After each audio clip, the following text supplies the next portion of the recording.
One.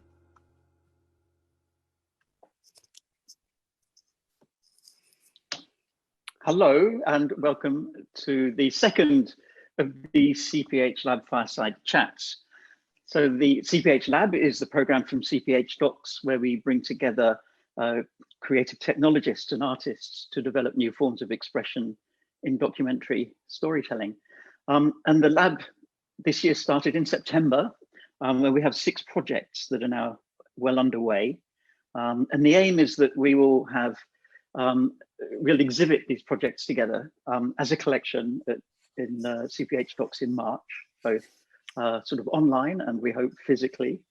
But as the teams are now sort of in the production process creating their work, what we wanted to do was to bring together people who've created notable work to be able to engage them in a conversation as people are struggling to sort of figure out solutions to problems that they're facing in the production process.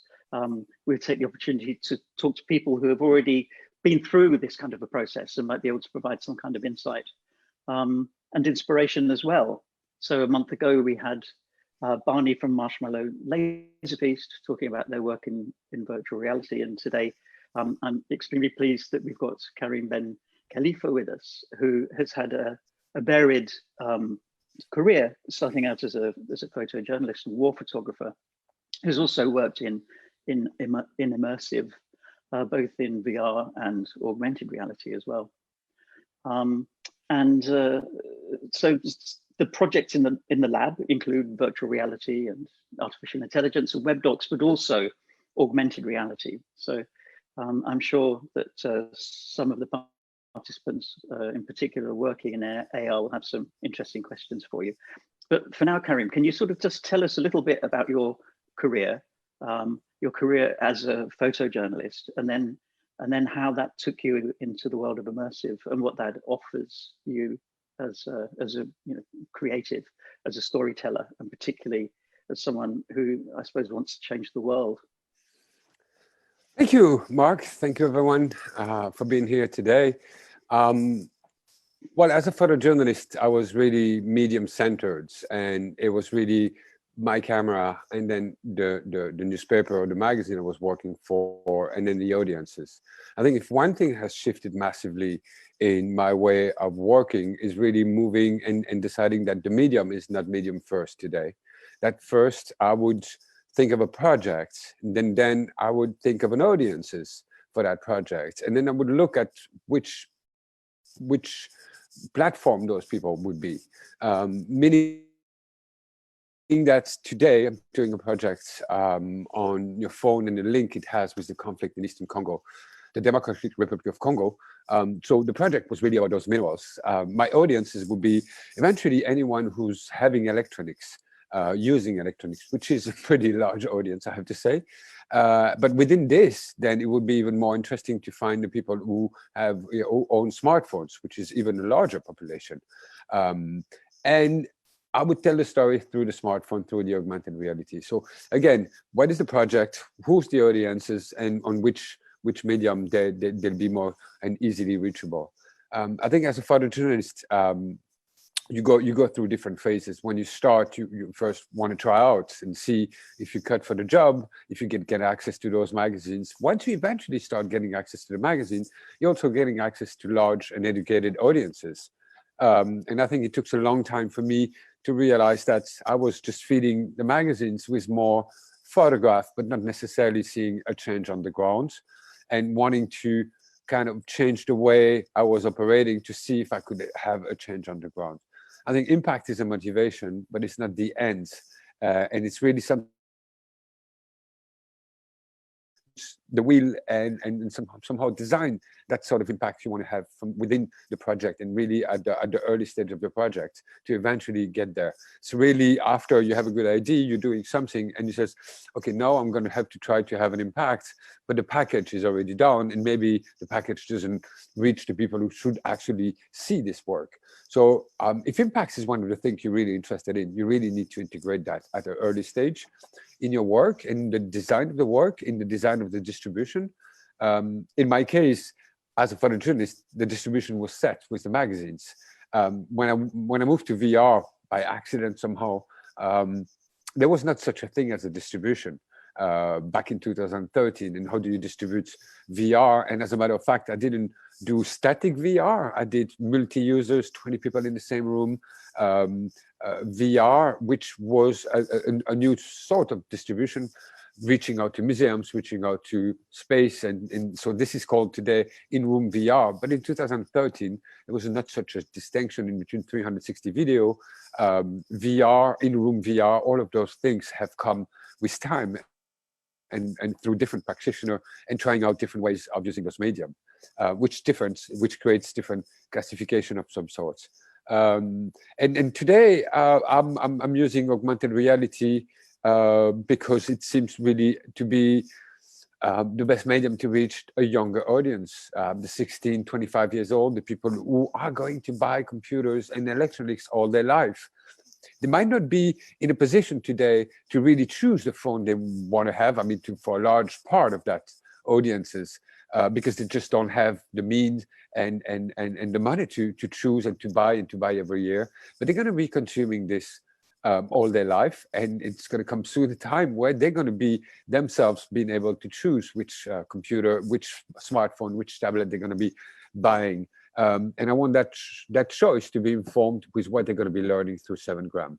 So when you work, there is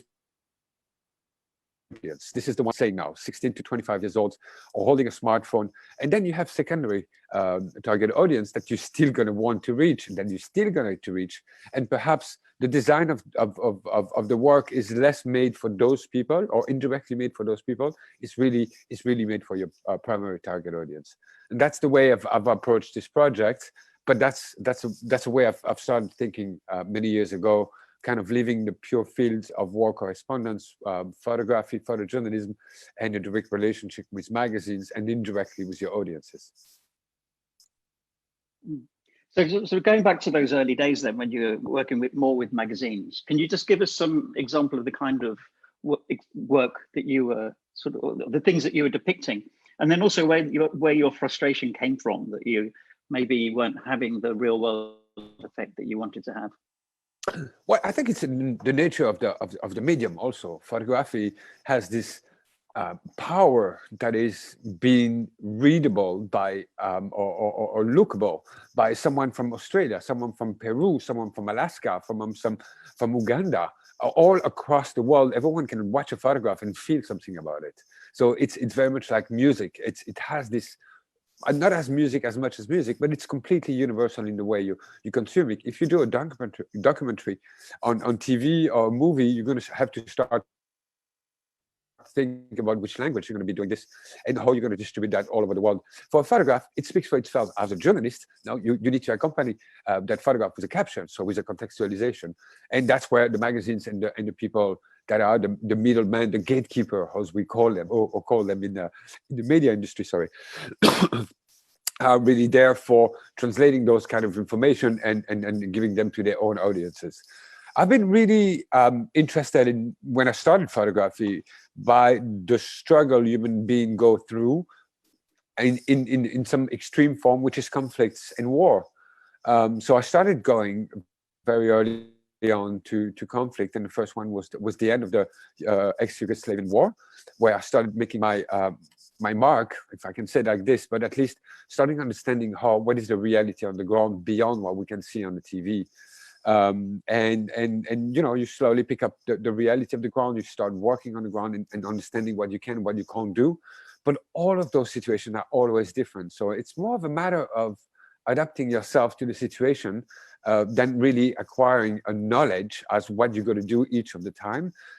It's something that is much motivated by the fear of dying, but the need of witnessing something and of transmitting that information. But I'm talking about the instinct here, and the instinct is really informed by the fear of dying or the fear of being injured.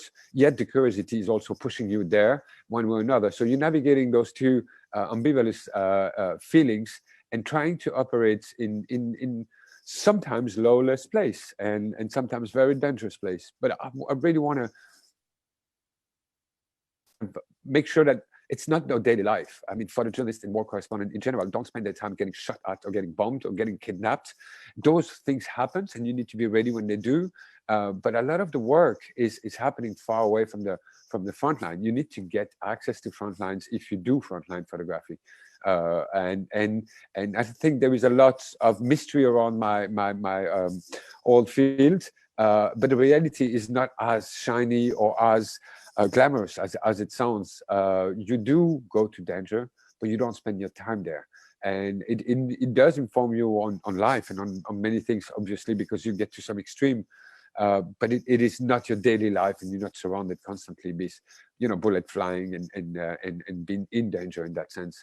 So I like to really kind of cut short this fantasy that often goes with photojournalism. Yet it's true that you need to be able to deal with a number of situations when they arise, and being good when they do, meaning doing the work and the reason why you're there, which is witnessing what is happening and trying to be as much as you can a fair and honest witness through human beings that you're meeting on the ground or witnessing the struggle on the ground. So that first immersive work that you referred to, I think back in 2013 was when you first started making it, was The Enemy. Yeah. So can you tell us a little bit about how did you end up working in this new medium, and what did you think that it was offering you? I need to back up just a bit and then up to the end of my career, which I didn't know was the end of my kind of official career as a photojournalist. But one of the last work I did, and I started that in 2009, was trying to look differently at conflict and stopping photographing front lines and people struggle and people being injured or the civilians having to flee. And so really a newsy kind of aspects in my work. After 10 years at that point on the ground, I had gone on both sides and I had talked to both sides of many different conflicts. And I found people human on one side and human on the other side. Not meaning that I'm agreeing with the way they see the world and the reason they're fighting. This is my personal opinion. It doesn't infringe, it doesn't stop me from seeing that those are humans. They're taking care of their kids. They're hoping for a better future. Are they right or wrong? It's not for me to judge that. It's for me to convey what is the reality they want to create. But I could see humans on both sides. And as an example, to going to Gaza and having really nice people, very careful, very human. And yet those are fighters fighting against Israel and going on the other side. And in Israel, having really good relation with people, trying to understand who they are. And yes, they are all somehow involved also into the conflict. So I was like, this is something that we don't see usually. We demonize one side or the other, myself included, when I'm looking at conflict from far away. And I think it's a part of human nature to see the good and the bad, and to kind of locate yourself based on that. And I thought the ground was much more ambiguous than this.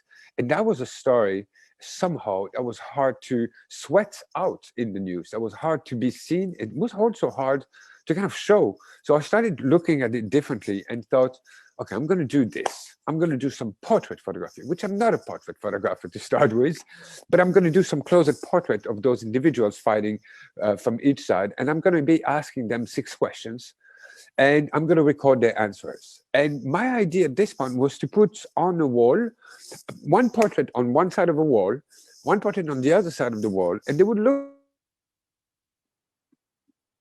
And then when I would draw a border or a line between those 2 portraits, and when you go on one side, you would hear one answering questions. You would cross the line and go on the other side. You would hear the other one answering the same questions, but his own answer. And what I was trying to do this, and when I tried out, it was to see if you ask them a question about the other, what are they going to say? And if you ask a question about themselves, what are they going to say? And it was very interesting to see that when it's about themselves, their answers on both sides are often very similar. When you ask them what is violence to them, where they see themselves in 20 years from now, what is peace? What is the idea of peace for them? How do they see that? The answers was mostly similar, or at least was really in the same vein. And so you have here people that when they talk about themselves are very similar. They recognize their own humanity, but they don't recognize the humanity of the others. And I wonder what would happen if we would do that and we would put the audience in between, and what would they feel this? Would they see it too? And that became a photo project that I did in Israel, Palestine, in Kashmir, in between Kashmir and in the Indian forces, and in South Sudan, which is with tribes and a lot of inter-tribal violences for cattle, for water spots. So in that sense, the reason for the conflict is always completely different, but the way they dehumanize the other is the same, and the way they speak about themselves is the same. So I was invited at MIT in 2013 as a fellow, and as I was there 3 weeks after I started my fellowship with the Open Documentary Lab, I was invited to a small company back in 2013, was presenting their technology. That company was Oculus. Wasn't bought yet by Facebook, was still a relatively small company that just had came out from Kickstarter, had raised a bit of money, was completely one of those small startups making a lot of noise, but were not by any means what they are today. And so it often happened around the MIT Media Lab and the campus that companies from the outside come and show their own technology, either to attract young engineers, either to attract investments, either to attract a buzz, either to just have really interesting feedbacks, because you do have interesting crowds going through that. And I had no idea about virtual reality. And as a matter of fact, for this project, I wasn't even thinking about it back then. But I went and I tried it. And I was like probably most of us, the first time we go in VR, completely surprised, completely taken aside by this technology and completely overwhelmed by the technology. But I remember that I left and I said, thank you very much. It was great. I was so, shocked is not the right word. To tell you everything, they had put me on the side of a mountain and I got vertigo. So yes, I can go to war, but I do also have vertigo and I kind of don't like that. And when I put the headsets, I was on the side of a mountain and I looked down, and I remember it was snowing. I looked down and I had the feeling of that. And that feeling is something that is really personal and that usually you only have in real situation of vertigo. So what I meant by this is I was disturbed because that medium had brought an emotion that no other medium had managed to do. And so I needed some time to kind of reflect on that emotion. So I walked out, say thank you to everyone, but 15 minutes later, it came back as a question. Well, but I've got this project. What happened if we put the people in the room instead of having them in a photograph? Would that even be possible? I had no question about that. So I walked back to the demo and started talking to the engineers who told me, yes, it would be possible. It's never been done, but eventually it would be possible. The technology is getting largely at a level of maturity where you can start envisioning this. And so this is how it started, from a photo project to a VR project, which most of us in the team, well, it wasn't a team at that point, but the team that we made after, we had never done anything like this. So it was really about scratching from the technology what we can do and try to hack that. I think we've got a short piece of film that shows a little bit how that works. So it's probably a good time to run that now. So Nana, can you do that for us, please?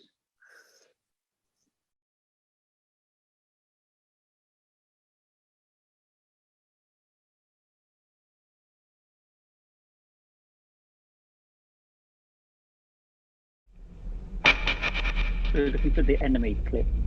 Nana? 7.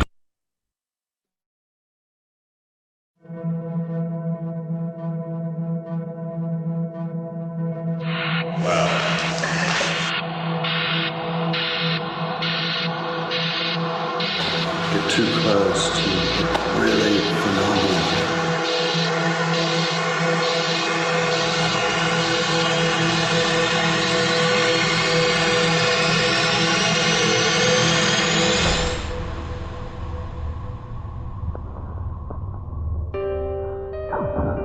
The enemy was born out of my frustration as a photojournalist and war correspondent. For almost 20 years, I have photographed conflicts and witnessed the consequences of huge geopolitical shifts.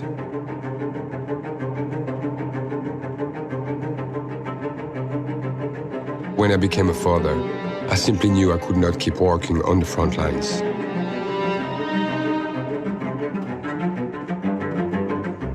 Yet, I was not done trying to understand wars.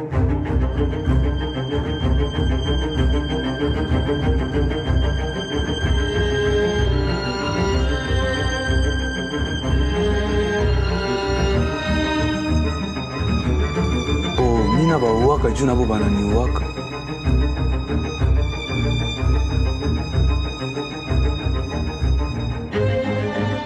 My friends in Israel, when they know I'm heading for Gaza, can't help themselves but to wish me luck and to stay safe. They believe a lot of people in Gaza are irrational. Also, when I spend weeks working in Gaza and I'm about to return to Israel, my Palestinian friends are telling me the exact same thing. Be careful there.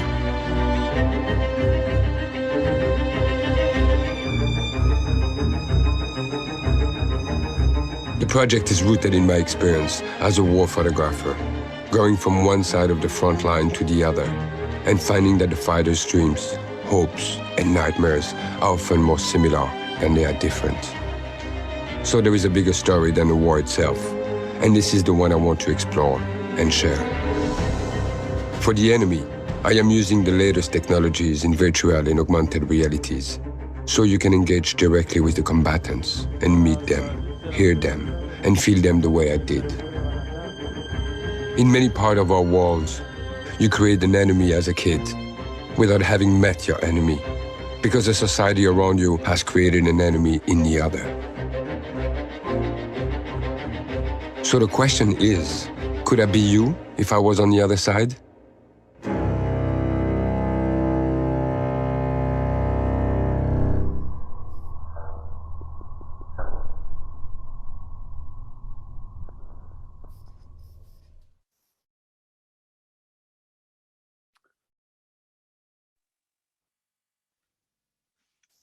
So, yeah, so whereabouts was that shown as a VR piece, and what kind of response did you get from showing it?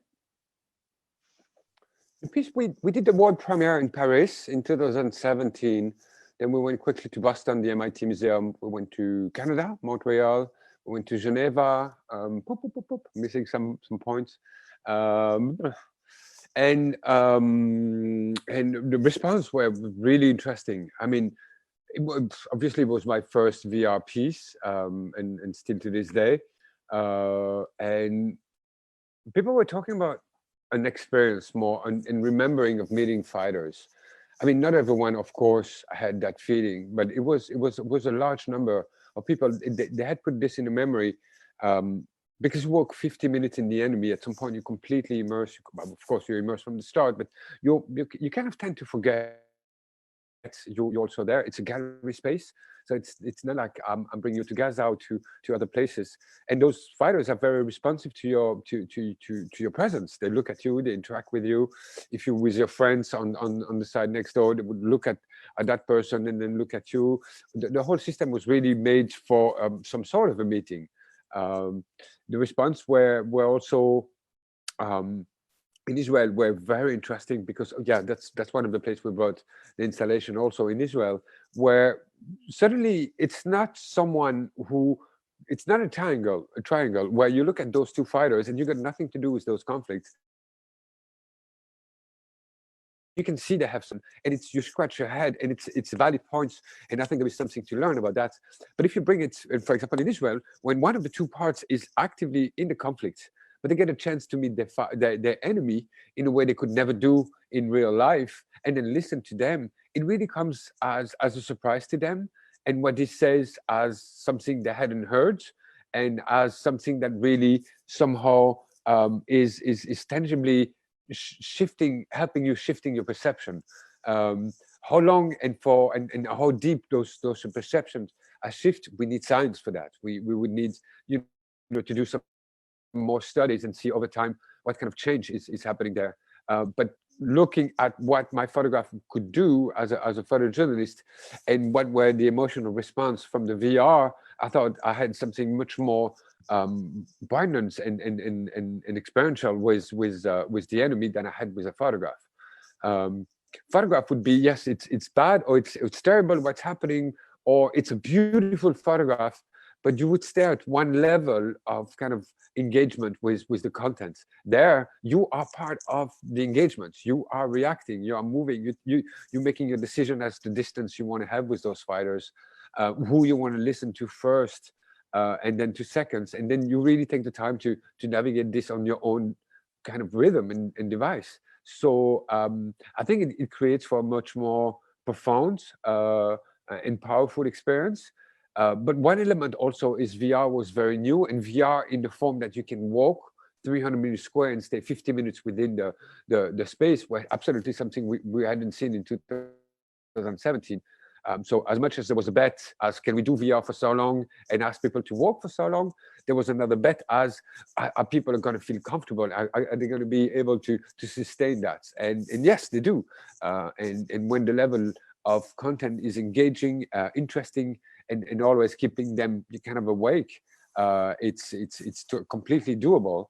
And when it comes to the audience themselves, as in Israel, for example, the response was very emotional, was very compassionate, and I hope can participate in the change.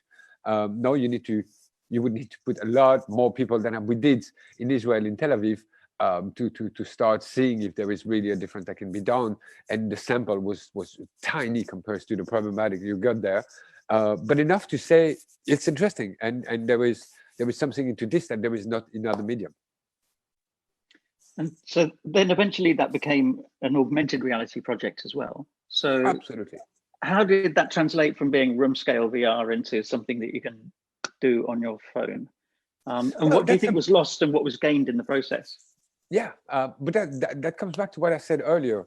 To some extent, you get a project, you know who the audience will be, and then you choose the medium. It's something that I'm really applying to my work now. The enemy has shown me the way. It's not that I thought like this before with the enemy. The enemy has forced me to think this way. So it was a VR piece, and I really thought about all the aspects with my team of what interaction, what you can do, what you can't do within the VR piece. But then we realized also that eventually, if we got 20 people at the same time, excuse me, 20 people at the same time, experiencing this, you're not going to be able to move it from one city to another easily. It becomes a very expensive and heavy installation to move left, right, and center. And without that, we could then, and that was, as a matter of fact, Louis Richard Tremblay in Canada that says, but we could do this in augmented reality, and then kind of push this in many different places in the world, where eventually we can't bring the VR, but the AR could be there, and the app could be downloaded, and the people could experience this. But this is a case where suddenly you do a project on a medium, but the project hasn't been really thought natively to be on that medium. So as much as I love the enemy AR and what it brought, and I'm going to come to this right after, it was also a struggle to adapt this to the augmented reality. Excuse me, I'm coughing a bit. Yeah, I'd just like to say, from my point of view, I found it incredibly effective as an AR piece, because you could invite these characters into your lounge room and then have this really intimate experience with them. But I found it very, very deeply affecting and very, very memorable, I have to say. I thought it worked superbly well. I've heard this from users, and I'm really happy to hear this. And it makes sense to distribute it. But we ended up with 110 countries the app been downloaded. Excuse me, I got really something here. Will you give me just a minute? I'm going to mute myself. I'm going to leave you with my bibliothèque, and I'm going to try to really get rid of this because it's not getting better. Okay, no problem. And but when you're away, we'll have a look at the trailer of your next project, which is 7 grams. So, Nana, can you show that, please?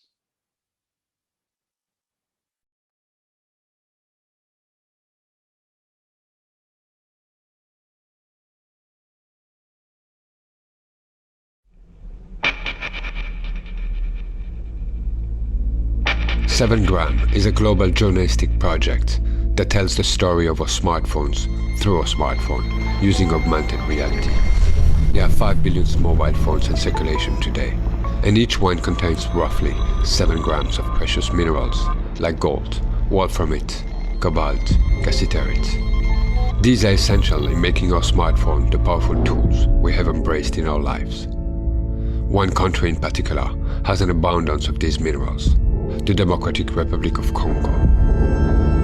But for many Congolese though, this natural wealth has been a curse rather than a blessing. In eastern Congo, these minerals are extracted under horrendous conditions violating basic human rights, or sustaining violence by armed groups. Whether they are used in motherboards, screen, or batteries, Congo's minerals have become indispensable in enabling the digital revolution. But the Congolese who dig them up have been left behind.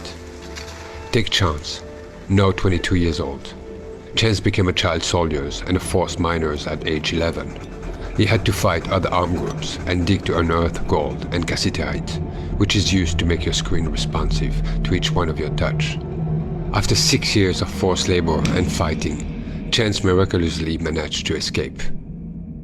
7 Grams explores the consequences of this trade and the solution to prevent more pain and abuse from reaching our electronics.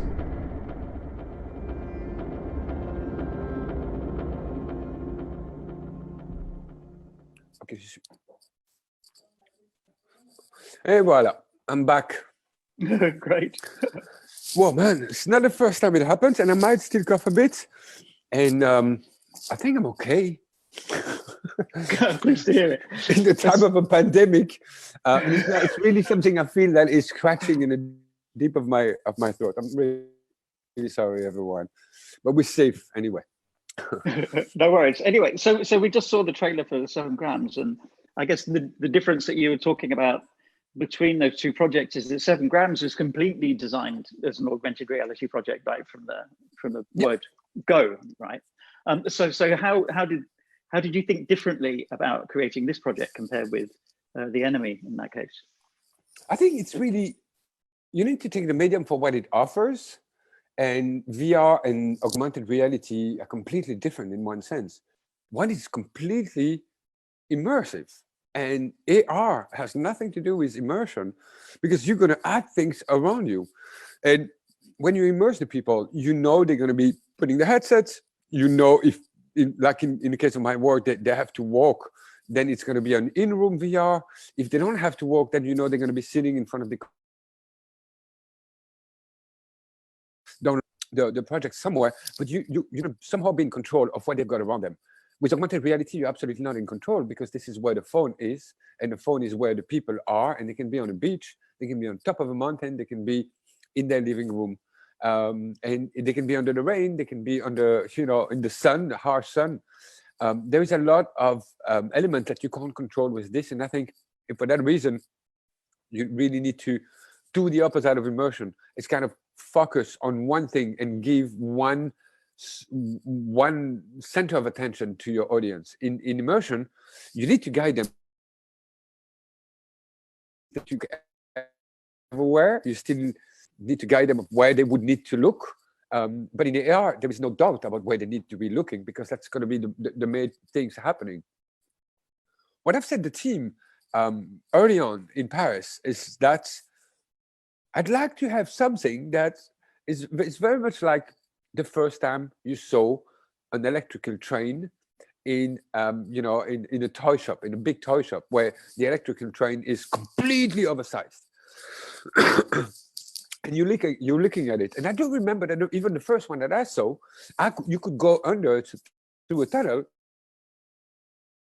of it. Sometimes you had the station, you had the different jointing where they could take that direction or that direction. And as a kid, my eyes opened like this. It was a world in itself, and it was enough for me to look at for hours and start creating in my imagination. And I said to my team, this is what I really want to try to get with using augmented reality. I want that people feels like I'm discovering, it's constantly something happening there. You give them a one center of attention, but out of which you create a lot of animation, of course, a lot of things that illustrates what you say at the same time. And that's very much what we're trying to do. So the entry point for me is really to be not overwhelmed, but to be surprised. And then from there to be completely captivated by what is happening in front of you. You have the sounds, you have the freedom to move left, right, and center, but you still bring the people to one center of attention. So what do you think, having done this a bit now, are the sort of the guidelines for storytelling in augmented reality?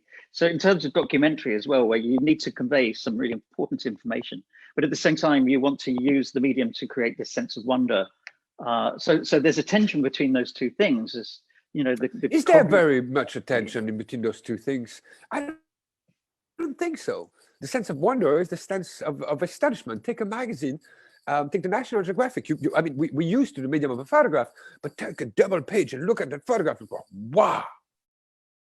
The sense of wonder is there. If the content is there, if the story is there, if the power of the story is there, if what you say is sensitive, if what you say is engaging, it has more to do with the content than it has to do with the medium. And please, medium is always seconds. The story needs to be first. The project needs to be first. Not to say that the storyteller is everything, far from it, but the story is everything. And you don't engage people. I mean, yes, it's yes and no. That's not true what I'm saying, because when you look at Pokemon Go in AR, it's not really any story, but people are running all over with, you know, like, and trying to get those Pokemon points left, right, and center. So I guess that's more of a playful aspect. but if you go for content that is nonfiction, that is serious, and where you're really trying to bring and convey, you also need the sense of wonder. You also need to bring the curiosity to the audiences. The story is made of a lot of different elements. One of them is the visual, another of them is the sound, a third can be the voiceover, but all of this does only one thing: serve the story. So if the story is performed, if the story is powerful, fiction or not, I think that's enough to just be using that medium and then turn that medium to serve the story and discover what the user wants to do in this. And if your assumptions are right. So on top of what I say, obviously you need prototyping. You need to test. You need to go with all your assumptions, see if you're right, and then correct them if you're not, or just, you know, move them left or right or center if they're not exactly right. I mean, especially in augmented reality, no, it's not so much we can look at in terms of storytelling that would give us the way to go. And what I'm doing now with 7 grams, I think it's completely adapted to 7 grams, but I'm not sure it would work for any other project. Perhaps there is projects that would be very powerful in VR, and others that would be more powerful in AR, and others that would still be more powerful in a book and 500 page, and you just take the time to read that book, and that does the job. So one story doesn't go necessarily everywhere. And I think trying to find out what is the medium and then find out the story, it perhaps is not the right way to go.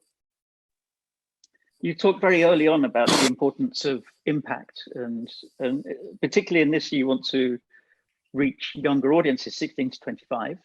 And I see that you've also got an impact producer who's working on the project.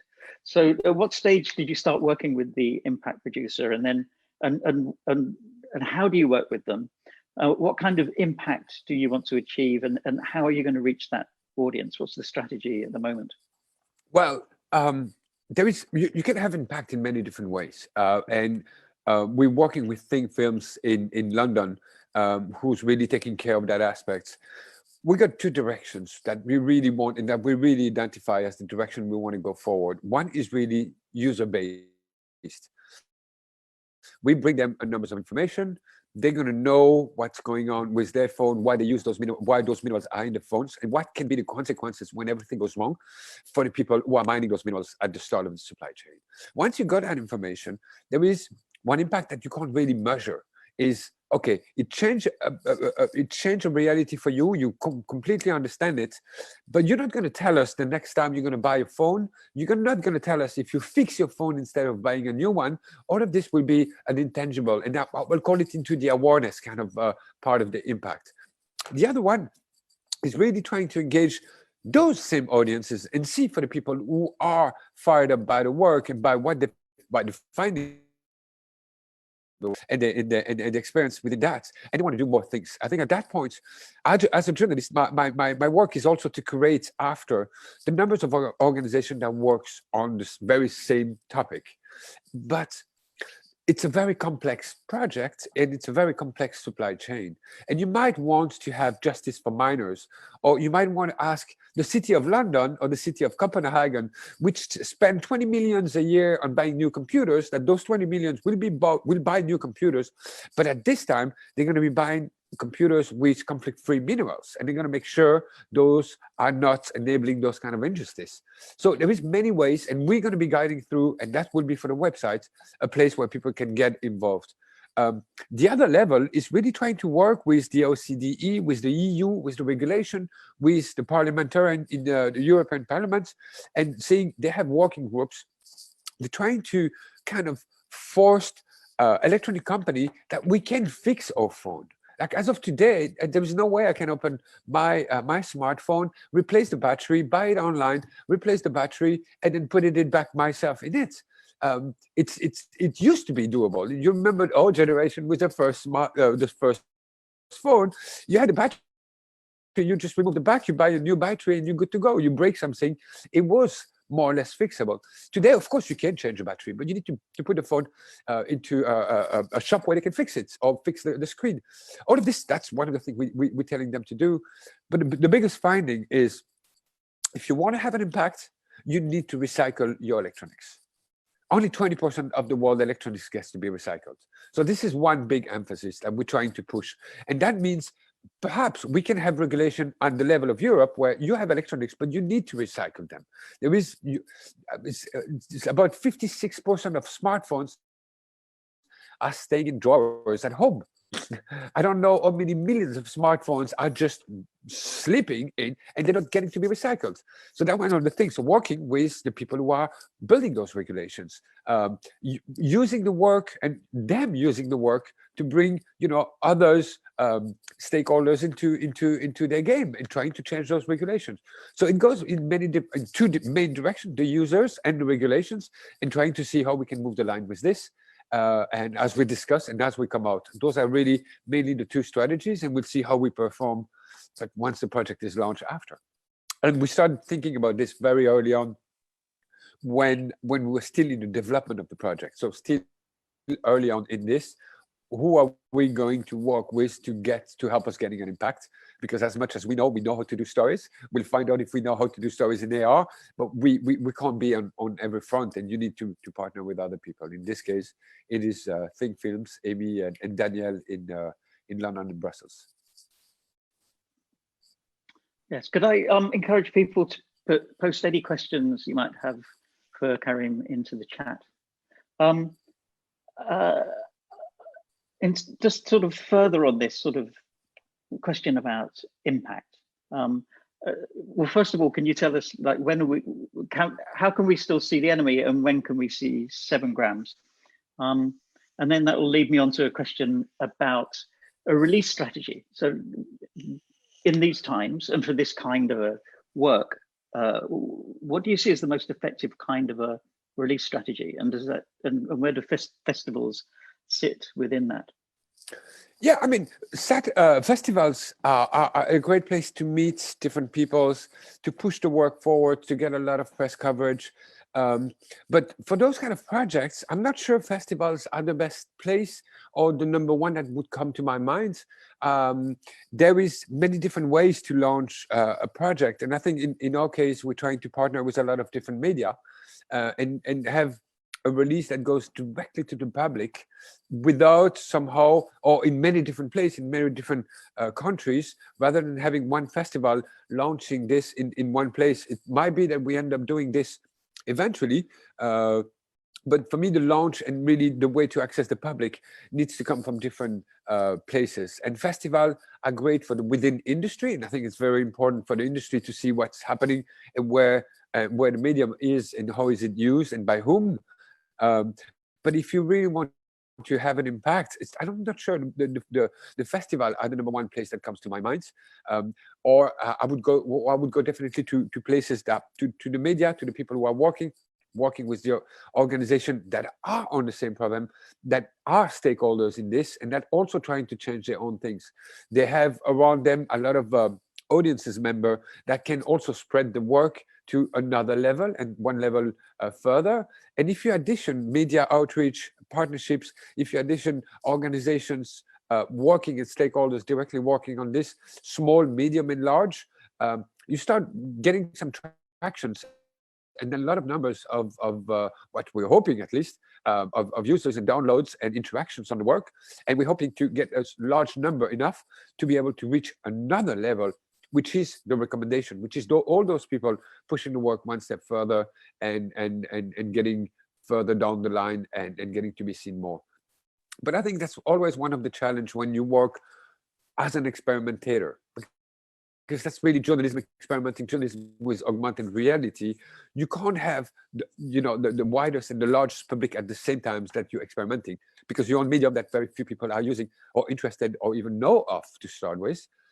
So you can reach more people with a movie today, I mean, with a big launch and the money behind, but you can reach more people with movies and television and then Facebook and other things like this today than you can with just launching through a festival or launching through one place and one occasion. I think it's a multiple launch in different directions with different strategy and really trying to reach a primary, a secondary target audience. Education is another part where we're working directly with organizations on the ground that are integrating those kind of projects within the education curriculum. But you don't do that overnight, and certainly not when you're just in a theoretical point. So you need to start showing the work for this to be able to reach those areas. So given that it's on a phone and you want this younger audience, and just sort of from what you just said, it sounds as though having a coherent social media strategy is going to be really important for this. And then maybe that's the way that you want people to spread the word. So how are you going about designing this strategy, and who's on top of that? Is that the impact producer who helps you with that? And what do you think, and does it also affect how you design the actual work itself? Can you integrate a way of spreading the word on different social platforms into the AR experience? And is that how you see it absolutely? spreading? And I think one of the most efficient way to see if it sticks or it doesn't stick is you put a class, and that's what we've done in Paris at the Sorbonne. You put a class together, you let them discover the work, and you put them in the shoes of some marketing guru, and it says, how would you push that out? And was it interesting, and how would you push that out? And this is where you start thinking that I'm not from that generation anymore. I think it's really important to know where you know and where you don't, and then to address yourself to the right people. The same way, if the work works, it needs to work with my target audience. They need to try it and say, and I can see them being engaged. They're also often going to be the people who are going to speak the best, because they're going to speak the language that, and in a way to reach other people that you might not be able to just imagine or think about. So I think it's in terms of experimentation, as the medium is very new, and we really want to launch a younger audience. We're working with younger people who are actually helping us really finding the tone, the language, and we bringing this back into the experience itself. We've changed the tone that I wrote for something much more, I wouldn't say playful, because it's still a very important subject and serious subject, but in a way that carries better for that audience. And I think that's where trying, prototyping, and then coming back and learning from that, and then adapting, and then trying again is the way to go, because eventually you're going to find answers you could not even think of. So it's prototyping is the way to go. And have you organized a press strategy as well? I think, because of your background sort of with magazines and so on, do you automatically gravitate towards setting up, I suppose, a kind of a strong relationship with existing sort of journals, newspapers, or magazines when you're creating work? Or is there legacy media, you mean? Yes, I suppose so. Yeah, but I mean, but is it easy to broker those kind of relationships with this kind of work, or not necessarily or is it easy? Very difficult. Yeah. No, it's not. It's not necessarily easy. It's not impossible neither. I think you need you're going to places of work and where journalism has been done one way for the longest time, and we see how slow those legacy media are moving towards the future. So obviously everyone is on a website, everyone's got a digital strategy, but it took a long time for the media to get there. And there were more followers in that sense of other trends that they invented the trends themselves. So when I'm coming with such a project, which is journalism, of course, the first, unless they know me and they know how I think, which obviously I have some privileged relation with the numbers of media, but it's always kind of something very different. So you need some time for the people to understand what is their interest in this. But the interest is obviously it's a win-win situation in a way, because they have all the brands. You need those brands to attract 16 to 23. I'm not sure the 16 to 23 would automatically go to The Guardian, automatically go to La Reforma in Mexico, or Le Monde in Paris for getting their news. But if Le Monde or those places start taking such a form of journalism, integrate that and push it, they start having responses from those audiences that says, like, that brand is not so old, look the cool thing they're doing. So it's a win-win situation in which you pushing that for us, we're pushing this into places we couldn't, and on the other hand, we also helping those legacy media kind of rejuvenate a bit with the way they do journalism.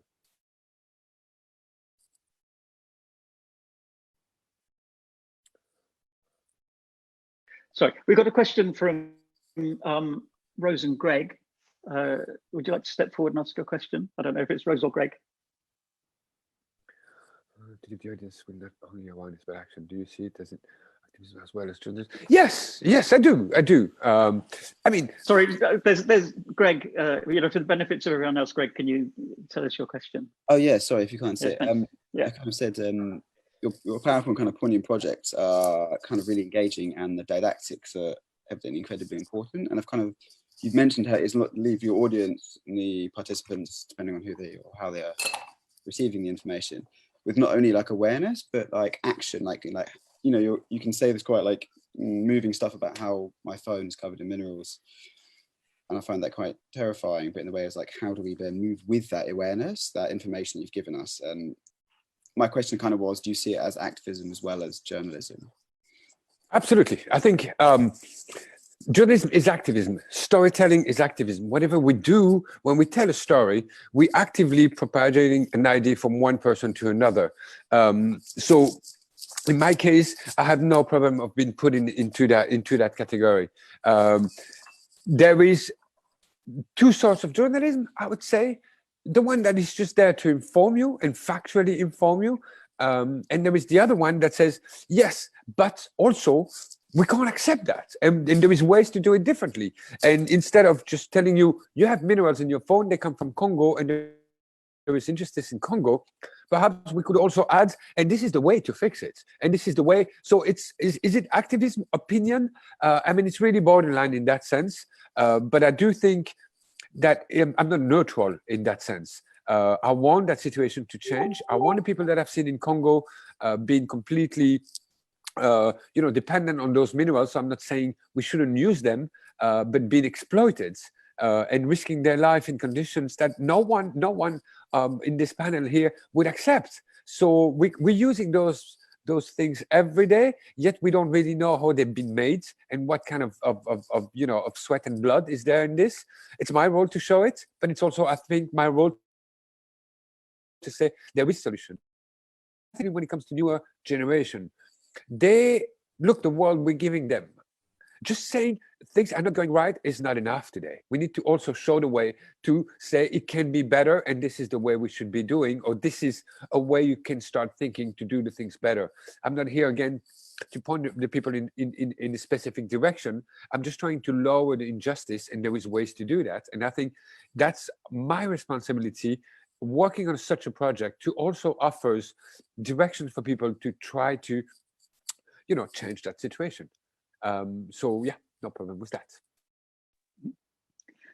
Is it possible to still see the enemy? Like, can you still get the AR version on Absolutely, yeah, I think so. I mean, I haven't checked lately on the app stores, but I do think you can get the enemy if you go to the National Film Board's account on Android Store or the Apple Store. I think there would be no problem to get it. I highly recommend that people do that. And when can we expect to see 7 grams? And where are you at with it right now? And then when's it going to be launched, and how will we know about it? Well, we'll be launching early 2021, sometimes in between January 15 and February 15. I'll let you know personally, Mark. I'll call you for the larger audiences. Watch out the social media. Watch out everything that is around. We're going to try to make a lot of noise as much as we can. Participate with all our partners. Hopefully, you get to hear about it, either because it's extremely good, either because you just stumble on it and you curse and you want to try it out. Yeah, I'm really hopeful. It's been a lot of work, and I hope this is going to bring something in both sides. Like, how do we do AR? What was working and what didn't work with 7 grams, and then we can all learn from that. I mean, me in the first place, but you by experiencing it, or just learning about the content, which is the most important thing. But I realize where we are in this panel today, that we're really specifically speaking about new medium and AR and VR. So well, I hope you're going to enjoy it, and eventually you're going to change your behavior and recycle your phone. Well, I'm very much looking forward to it, and I'll make sure that as many people as I can reach will hear about it as well. Karim, thank you very much. And thank you very much for participating in this fireside chat. It's been great talking to you and hearing about your practice. And I'm sorry for the lights. I can't should have left and put another spot on me. I realized looking at me that you just see 2 lights with my glasses. I'm here. I'm good. Thank you very much. And next time I'll put more light, but it did change as we spoke. It's making me excited about Christmas. It looks really kind of cozy and yeah, it's a bit Christmassy already for the kids. Thank you very much. Well, thank you. Bye for now. And, see you. And good luck, everyone, with your project. Thanks.